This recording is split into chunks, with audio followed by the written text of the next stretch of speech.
how the order creates war and revolution. Talking now about Skull and Bones, which is the Illuminati, which is the Jesuits behind the scenes, as we have seen. Operational history of the order can only be understood within the framework of Hegelian dialectic process. Hegel, the great man who said, always create two directions. Thesis, antithesis, rub them up against the other. Who cares how many people die in the process? Then you have synthesis. Then you get what you actually want. From this axiom, it follows that controlled conflict can create a predetermined history. For example, when the Trilateral Commission decided manage conflict, etc., we've read this quote before, so I'll just skip it. The synthesis, that's which comes together, sought by the establishment is called the New World Order. Without controlled conflict, this New World Order will not come about. Random individual action of persons in society would not lead to this synthesis. It's artificial. Therefore, it has to be created. So you hear about a war here and a war there and a revolution here and a revolution there. Revolutions have to be financed. You never hear where the money comes from to finance them. Who finances the revolutions? Who runs them? You see? So you have Nazis against Soviet Unions, North Korea, North Vietnam, ad nauseum against the United States. The conflict built profits while pushing the world ever closer to a one-world government. Now, isn't it logical that that's what Satan wants? He wants a one-world government. So, in Hegelian philosophy, the conflict of political right and political left, or thesis and antithesis, in Hegelian terms, is essential to forward movement of history and historical change itself. Have you noticed that every country has a left party and a right party? Have you heard about that? And your country has it too, otherwise there would be no point to vote, right? Two of them. Now, let's have a look how this is worked. President Woodrow Wilson made this statement.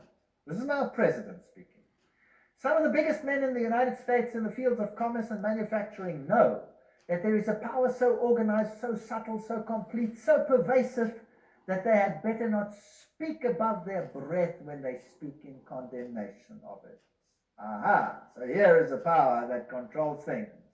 Karl Marx in Das Kapital posed capitalism as thesis and communism as antithesis. Now you'll have Jesuits clamoring for capitalism and you'll have Jesuits clamoring for communism.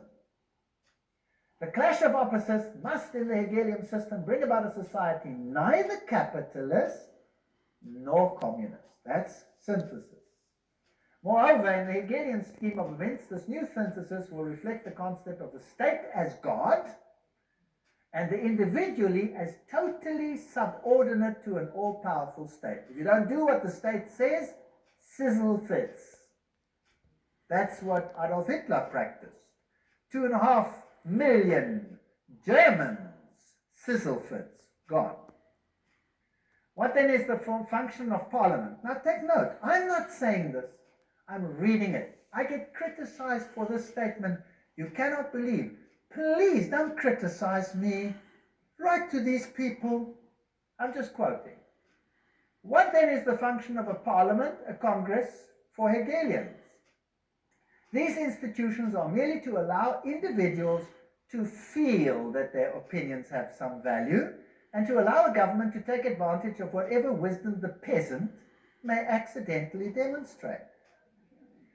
All right?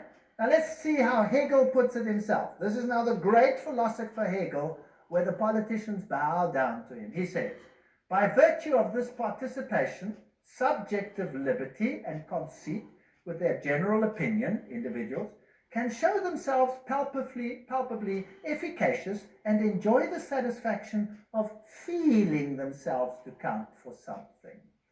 In other words, we're just idiots. So if you vote, who are you voting for? I'll tell you who you're voting for. I always say this. They vote for the devil in pink or the devil in